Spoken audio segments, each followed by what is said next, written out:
Mga day, part 2 na nga to ng aking Get Ready With Me vlog. Kaya samahan nyo kami manood ng Sagayla.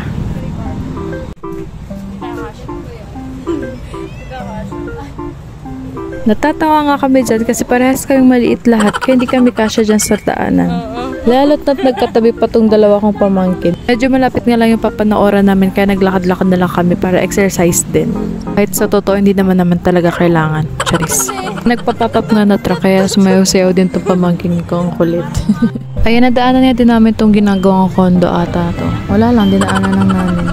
Event nga din dito sa sports center kaya nung dumaan kami na LSS kami sa kanta nila, Diyos ko Lord. Naririnig nyo ba yun yung Tolentino? Charis.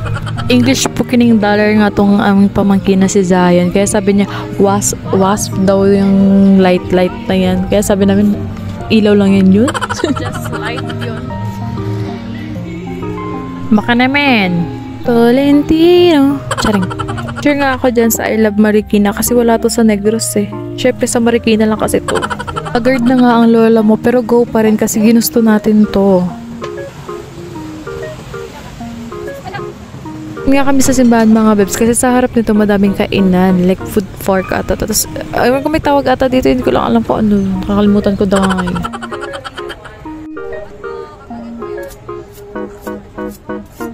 Yan at ang sarap nga ng tapa oh.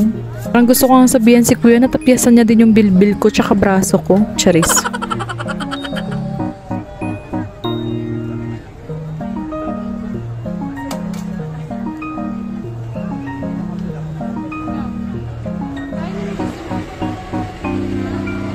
Nga lang kami ng aming drinks tsaka fries. Ang daming tao. Ang dami din kasing pagpipilian ng mga foods.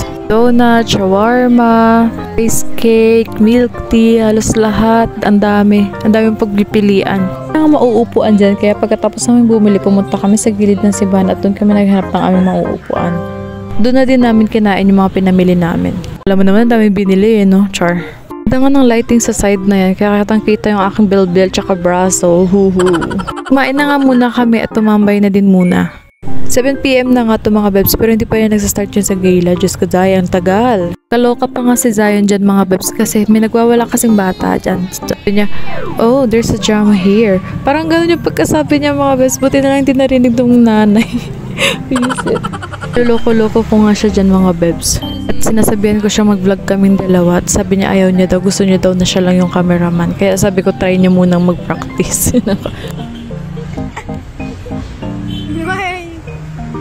Ayan, para kami mga tanga dyan. No? Makagalaw naman yung cameraman na yan. Ay, Pilipino. Bakit ay sa'yo na? Pilipino siya pizza. First ito. Next ito. Tapos na kami tumambay at kumain dun mga bebs kaya umalis na kami. Pumunta na kung saan dadaan yung Sagayla. Ayan nga, tadaanan pa nga namin yung public market. Diyan ako dati nag-work guys. Share ko lang. Dito pala kami pumesta sa harap ng Santa Elena High School. Ang dami nga nakaupo din nag-aabang sa Sagayla. Kanina pa yung nag-aabang dyan. Pag ganyan-ganyan nga lang kami dyan pero inip na kami dyan. Kasi ang tagal-tagal na namin naghintay. Diyos ko Lord. Ang cute pa nga dyan ni kuya ang katabi namin kasi concerned sa cellphone ko. Mamaya wala na yung cellphone ko. Kaya hinaalok ko. Kaya yung ginawa ko mga bebs, kinuha ko yung tripod tsaka ginawakan ko yung tripod para kunwari aso yung cellphone ko. Eto. Pwede naman. May hulog ka na. May leash. Tama ko naman po. Nakita ka, Makita! O yan na. Ang kulit na nga nito kasi nakapwesto kami sa ilalim ng puno ng mangga. Ayan nga't may nahulog na bunga. Buti na lang hindi tumama sa ulo namin. Pero si kuya ata sa gilid ng tamaan. Buti na lang naka-helmet siya. Oh my gosh. Asan yung bagoong? Eto nga at tumaan na nga to. Akala namin mag-i-start na. Mag-alas 8 na din talaga kasi niyan mga bebs. Kaya akala namin mag-i-start na talaga. Yun pala akala lang talaga namin. Diyos ko ray. Ayan, pinaminom na nga lang ako ng Red Horse dyan. Mango Graham na nabili ni Pinsan. Ayun nga, nabubulol pa nga. Pero in fairness, ang sarap niyan mga bebs. Full na nga yung cellphone ko video pero wala pa rin yung Sagayla mga peps. Dumadami na nga din yung mga taong naghihintay mga peps. Grabe yung sinabing 6 PM magsa-start. Anong oras na? In fairness, 2 oras yung hintay namin. O kaya namin maghintay ng ganon. Kayo ba? Grabe yung haba ng video. Wala na akong ma-voice over.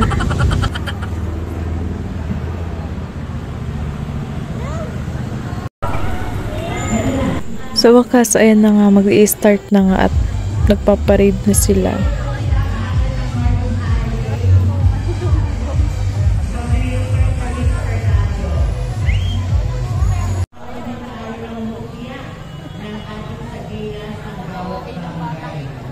Ayos, magpipicture tayo.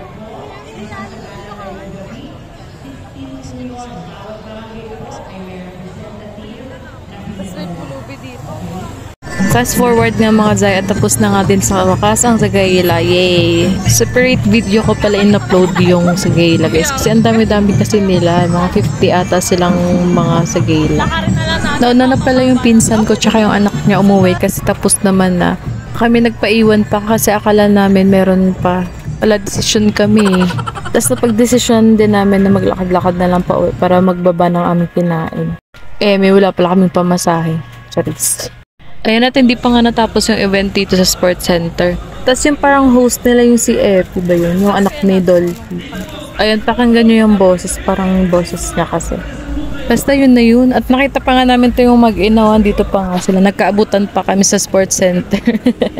Tapos flex lang pala ng pamangkin ko yung maganda niyang hair. O, ang ganda. Ang healthy ng hair. Fast forward, nagsakay na kami ng tricycle pa uwi. Sakit na daw yung tagiliran ng batang yan. Ayan, that's it for today's video mga bebs. Thank you for watching. See you on my next vlog. Bye!